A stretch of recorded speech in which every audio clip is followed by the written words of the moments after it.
AP deputy CM Pawan Kalyan Kotappakonda Trikuteswara స్వామిని దర్శించుకున్నారు. హెలికాప్టర్లో అక్కడికి చేరుకున్న పవన్ కు అధికారులు, ప్రజాప్రతినిధులు స్వాగతం పలికారు. అనంతరం స్వామివారి దర్శనానికి పవన్ వెళ్లారు. ఆలయంలో ప్రత్యేక పూజలు నిర్వహించారు.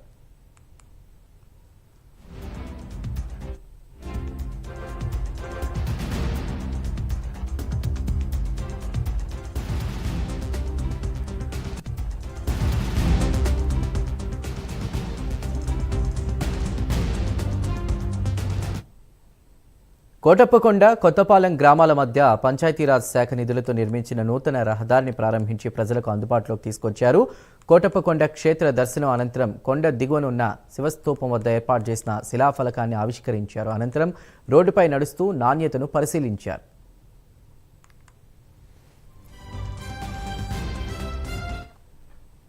గత అసెంబ్లీ సమావేశాల్లో స్థానిక శాసనసభ్యులు అరవింద్ బాబు భక్తుల సౌకర్యార్థం ఈ రోడ్డు నిర్మాణం చేపట్టాలని పవన్ కళ్యాణ్కి అర్జీ ఇచ్చారు. శివరాత్రి ఉత్సవాల్లోపు రోడ్డు నిర్మిస్తామని ఉప ముఖ్యమంత్రి హామీ ఇచ్చారు.